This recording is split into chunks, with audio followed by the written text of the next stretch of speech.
You're listening to Becoming Wildly Resilient, brought to you by University of Kentucky Human Resources, Health and Wellness.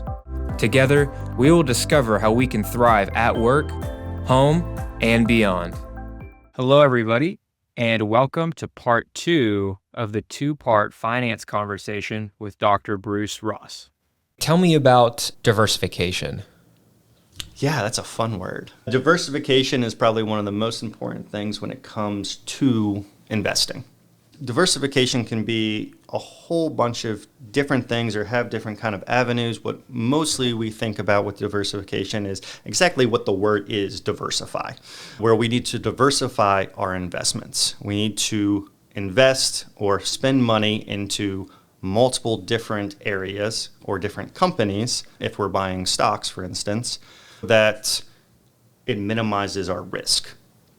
So if we're investing, let's say $10,000, we're not going to put all of that money just in Apple stock or Microsoft stock or big one, NVIDIA right now.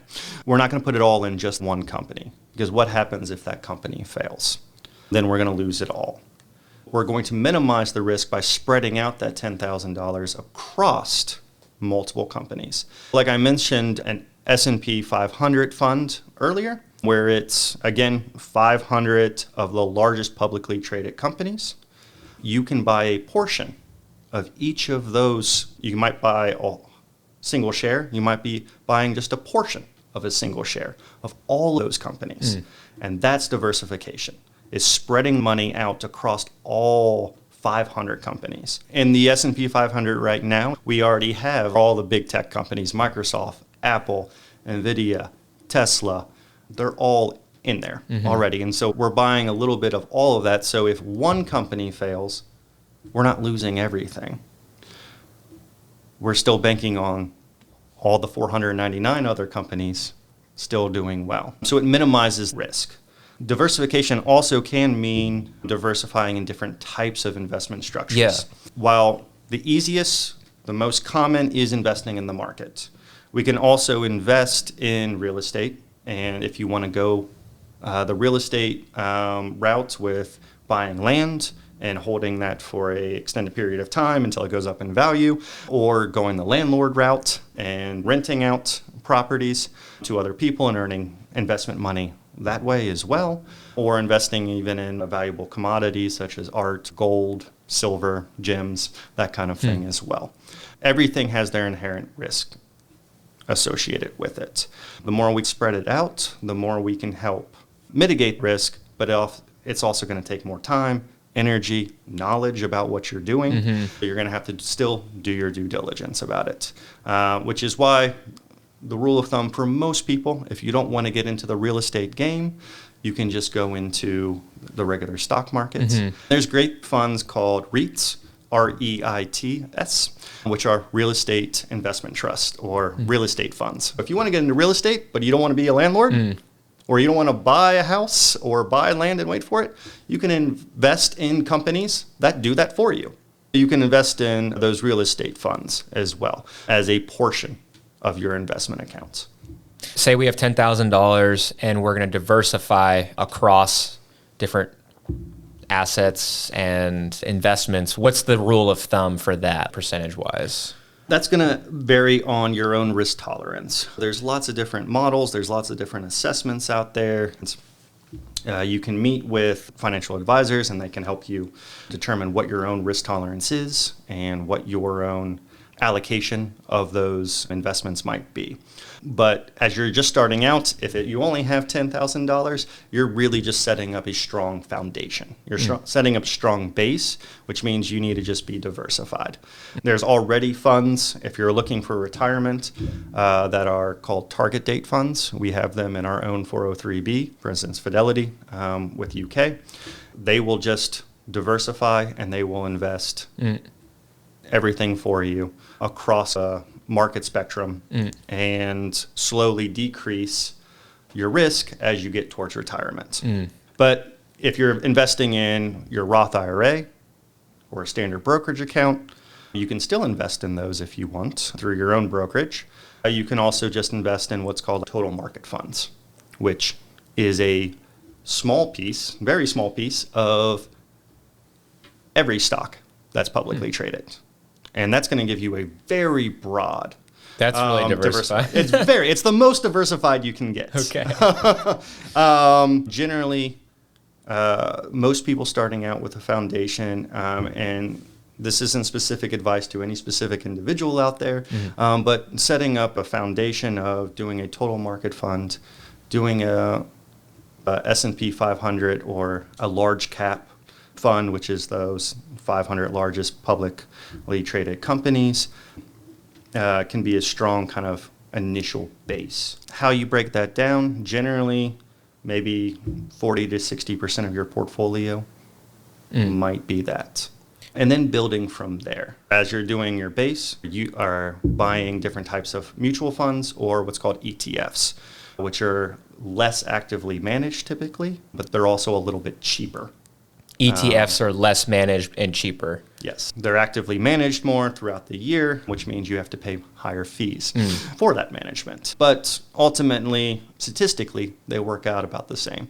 S&P 500 mutual fund and an S&P 500 ETF, very similar because the top 500 companies don't really change all that much throughout the year. You're not going to change that much in the profit, but there is always that fee, and they're always going to take that off the top. Avoiding that fee as much as possible. There still are some fees with ETFs, but they're less because somebody still has to put it all together. Somebody still has to buy everything, and so we got to pay for that work, right? That expertise. But are there specific funds that you're interested in?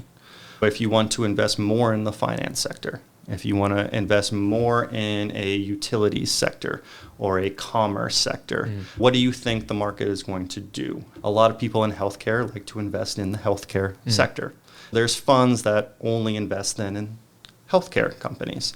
We can start breaking down the remaining, if 60% of $10,000 is very diversified across the board, we can start breaking down the remaining 40% in specific sectors we're interested in or we think are going to do well. Or we can look at mid-cap, which are the middle size companies in the market, or small cap, which are the smaller companies. Cap is short for capitalization? Yes. Okay. And that can give us even more diversification too. Now, all of those are going to be in our total market index, but if we want to focus in a specific area, I also want to emphasize there is nothing wrong than putting 100% into a total market fund. You can just do that and forget it. For me, I have a portion of my UK funds and our target date funds. I think it's a great vehicle. You're not going to probably earn as much as some of the more aggressive accounts out there, but you're not going to potentially lose as much as well. So it's a middle-of-the-road approach. It's a middle-of-the-road approach. And those are the set it and forget it, because it automatically changes for you because you set your specific target date of when you plan to retire. On the topic of diversification, the new asset class on the block is cryptocurrencies. What's your general opinion on it? What's your basic recommendation? How should we approach cryptocurrencies? On a basic level, if you're still setting up your foundation, we shouldn't be touching them because they are just too volatile right now. There's too much unknown.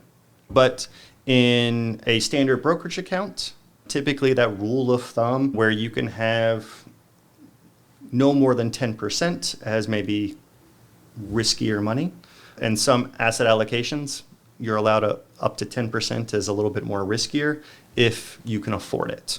First of all, that rule of thumb is you have to still never invest more than you're willing to lose, especially with volatile or risky investments. Crypto being one of those main ones. We've seen how volatile it is.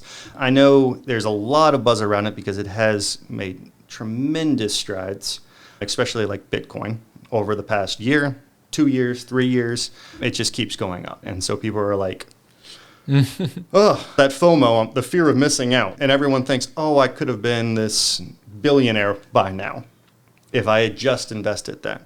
And hindsight is always going to be 20/20. But it just as easily could have gone down and plummeted. I did quickly look this up too. And over the past decade, Over 50% of the crypto market, the coins have died. Over 14,000 crypto coins that have been created and have gone on the public market have died. So that's not a great thing. And a lot of analysis say about 95% are expected to eventually die. But for the time being, there are some front runners, Bitcoin being the number one there, that is stable, is strong. It's never going to be a currency. I hate the term cryptocurrency because it's not intended actually to be used in transactional purposes. It doesn't have the bandwidth. It can't hold up to that kind of scrutiny. But it can be a reserve or a store of wealth. Like the Federal Reserve maintains a store of wealth that basically keeps our dollar value at its current value. We used to be all based off the gold standard. Right. We came off of that. So crypto, especially like Bitcoin, could be seen as a store of wealth that then we could exchange for actual dollars. So it could be treated like gold used to be treated in a way? A little bit. But what I see, and no one can predict the future, anyone saying it's going to the moon, it's doing all this, it's going to be, they're just talking. They don't know. Nobody knows. No one can predict what's going to happen with any company, with any asset, with any investment. But it is likely to go up or continue to go up in value for the time being. It's just going to be largely dependent on how much buy-in from other countries, what kind of regulations are going to be set, how the governments are going to use it. And so there's going to be a lot of unknowns. And I think we're going to see a lot in 2025, 2026. That's going to give us a nice idea about that direction. What I will say, though, is what it's based off of can be good. There's been a lot of big companies, FTX, Celsius, Luna, even their own financial managers have said basically these are Ponzi schemes that have crashed and burned. People have lost money. Even in a lot of the brokerage accounts that sell crypto, they're not going to be insured by the government. And they flat out state that. So it is risky. And if something goes wrong or it plummets, they might be locked up. And you can't sell them or access them. There's still a lot of regulation that probably still needs to take place. But the technology itself, the blockchain technology, I think also has a lot of potential in the future. I don't think we've actually seen what's going to emerge that's going to be what's going to be used more in the future yet. As they're continuing to build it out and build upon it. But things like buying and selling real estate, copyright laws, medical records, there's a lot of potential there with the blockchain technology and protecting privacy, tracking records, those kind of things. Don't be tempted by the get-rich-quick mentality. It takes time to build your wealth. Talk to me about finance mentalities and our relationship with money or attitudes with money. Well, unfortunately, one of the main mentalities we see is the get-quick-rich mentality. But the proper financial one is we need to look ahead towards the future. We need that long-term planning. One of the phrases I use in my classes a lot to carry this point of basically the time value of money, that your money will grow over time if properly set, is an old Chinese proverb of remembering to plant the tree. When's the best time to plant a tree? 100 years ago? Yeah, 100 years ago, 20 years ago. I use 20 years ago because that's realistic in my lifetime. But when's the second best time? Right now? Right now, correct. You got it. Okay. Right? We can live in hindsight, but if we haven't done something 20 years ago, then we need to start doing it now. What I don't want people to get to is, especially for our students, getting to a point where they're in their 50s or 60s looking at retirement and saying, oh, now I should start planning for retirement. Now I need to start saving and investing for my retirement, because that's going to be way too late.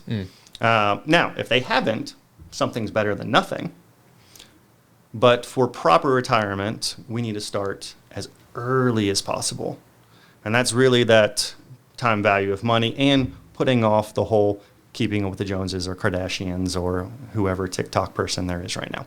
Let me give you an example of this. When we look at investments in the scope of earning money on our money, or what's called compound investing, it's more valuable to invest. You will make more money if you invest between 25 and 35 consistently and stop just for those 10 years and stop until retirement age than if you invested from 35 to 65, those 30 years. The first 10 years of most people's earning lives, 25 to 35, where you're really building your career and getting out there. That is the most important decade of your life. Even now, if we just did like the 20% income standard. Yeah, if you did 20% of your paychecks between 25 and 35, or you put in, let's say, $1,000 every month, 25 to 35, you're going to earn more than $1,000 every month from 35 to 65. That 10 years versus 30 years.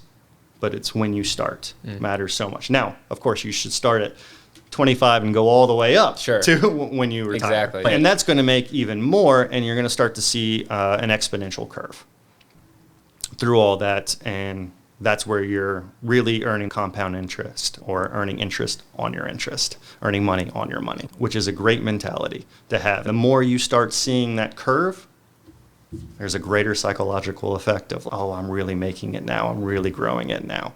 But it's a long game. It's a long game, because typically to start seeing that curve, you might start seeing hints of it at your first 100K. Then you really start seeing it after 300K. But it can take a while to get there. Right. It can take years to get there. One thing I've done with clients, I do with students, is I want you to visualize what your retired self is going to look like. What are you going to be doing in retirement? What kind of house or housing do you want to live in? Who's around you? What kind of things do you want to do with them? Where do you want to go? What do you want to eat or be entertained with? What are the costs that are going to be associated with that? Then working backwards, we have to start early enough to really get that, or make that picture a reality. We have to envision our future self, because we live in the moment. As humans, we are so present focused. We are concerned about what our present day concerns are, but we have to take a part of that, namely 20%, and put it towards our future. Well said. Are there any prominent financial myths you come across often you would like to debunk? Yes, there are a few. One, I would say keeping a debt or a balance on your credit card. Always keeping a little bit of a debt on your credit card each month is going to help your credit score. Completely false. Pay it off completely. It's not going to improve your credit score. It's not necessarily hurting your credit score. It might be a little bit depending on how much of your debt you are keeping on there, but it's not helping it. All you're doing is just paying interest payments to the credit card company. Don't leave anything on it each month. Pay it off. I think we've addressed a couple of the other ones, but I did want to say one of the biggest myths out there is I can't do anything. I'm not saying it's easy.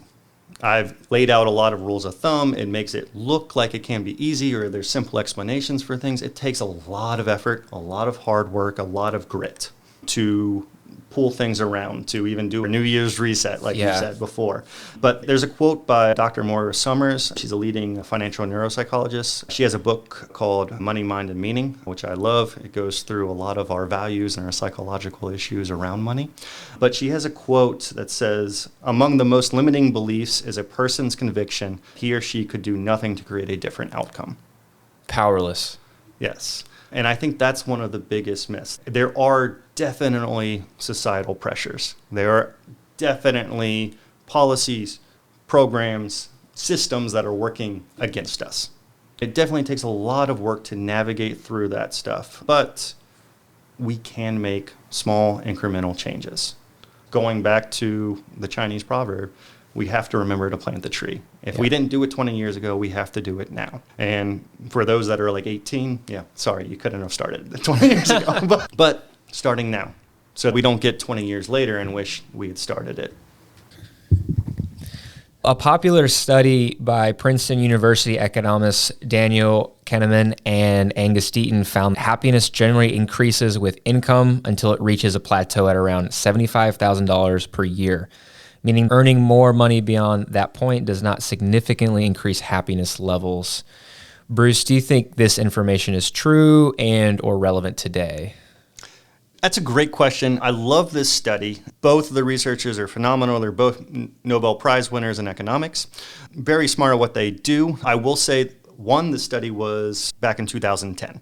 With inflation, that's about $108,000 from that original study. And to an extent, that still exists. But this was for, one, happiness. What's interesting in that study is they found life satisfaction continued to go up. There was no plateau. Happiness, they found there was this plateau, and part of that was measuring effects. They just said, are you happy or not? There was no adjustment period or a Likert scale of 1 to 10. It was just like a yes or a no. Okay. But what was interesting is with life satisfaction, that just continued to increase with income. It makes sense because life satisfaction is often attributed to or associated with our achievement, our career success, our career worth, where happiness is generally driven more with qualities of a relationship, our health, our leisure time. It's not necessarily always related directly to money. One is there's the difference between happiness and life satisfaction with money, but re-examining the data, if you actually break down the data they had or they actually found that there was or it continued to rise for about 80% of people. There was a plateau at 75% when they looked at all of them. But if you take out 20%, which were just very unhappy people, it just continued to rise. The threshold actually goes up, and even with reanalyses and restudies that are more current, it continues to go up all the way up to about 500,000. It only stops there because there's not enough people that are at 500,000 to reliably measure. Happiness does continue to improve with higher income levels. There is an important caveat here. So happiness goes up because having more money leads to more choices, more freedom, feeling more in control of our lives and circumstances is generally what they've found. And UPenn has done follow-up studies on that has found that. But that 20% is important. That 20% that was always unhappy. Basically, the conclusion is if you're rich and miserable, more money is not going to help you. It's going back and let's focus on our values again. All your money goals are all your life goals. Your life goals are your money goals. You got to focus on your relationships, your health, your leisure time, what you're doing in accordance with your money and your values. The second caveat with all of that is if you were focused on earning more money, you weren't going to be as happy. But if you were focused on just building your general life satisfaction, your happiness in life, and you happen to increase your income, you are going to be happier and continue to raise that happiness. Again, let's focus on you, your values, your happiness, your life satisfaction, and your income is going to be a byproduct of happiness, I think, too. Yeah, absolutely. And having a decent roadmap helps too, which I hope this conversation offers that to people. If people are looking for more, they want to go more in depth, they want to get new perspectives, they can turn to your podcast, couldn't they? Yes, I'm a co-host for a podcast called Modern Husbands. You can find it anywhere that streams podcasts or even YouTube. But we take a look more on the relational aspect of money, building your relational well-being as a married couple and helping your finances as well. if you are just looking to revise your financial plan, if you have more questions about your own personal finances, I do want to mention starting in January of 2025. So right now, we will have UK student interns as financial coaching that will provide no-cost financial advice to students, staff, and members of the community at large. You can bring in yourself, you and your partner, your whole family, and get no-cost financial coaching and learn more about your own personal finances, help you set up your own personal financial plans to build that stronger foundation. That's going to be on campus, iRaft Center Clinic. Awesome. Excellent resources. Thank you. If listeners were only going to remember one piece of financial wisdom, what do you hope that would be? That's a tough one because there's so many things. There was a lot. We did cover a lot today. That's great. I'm going to go back to remembering to plant the tree. I think that's probably one of the most important things, in that you need to start now, like whatever you're doing, because it is such a long-term game. Planning for our future requires we start thinking about it and doing it now. Yeah. Whatever your age is, however old you are listening to it, we need to focus now and be thinking about it. Even myself, next year, I'll be thinking about it again and reassessing my goals. When I look back and I think, 10 years ago, I was in a completely different place, thinking different things, not knowing I was going to be here, not knowing I was going to have the house I have or even getting married or anything right now. But we have to reset those plans by putting in things for planning for the future now. We're ready for them as they come up too. Thank you for listening to this episode of Becoming Wildly Resilient Conversations. Dr. Bruce Ross shared a wealth of personal finance information and wisdom, ranging from personal finance basics, investing, and money mentalities conducive to success and life satisfaction. Thank you for listening to Becoming Wildly Resilient. This podcast is brought to you by University of Kentucky Human Resources, Health and Wellness. We offer a wide range of online and in-person services to support the well-being of UK employees, retirees, and their spouses. You can find experts in mental health, personal resilience, nutrition, and physical activity. We're ready to meet you where you are and address your unique needs. To learn more about the work, life, and well-being services offered by UK Human Resources, visit hr.uky.edu/wellbeing. You can also connect with us on social media and YouTube by searching @UKY Wellness or by email at healthandwellness@uky.edu.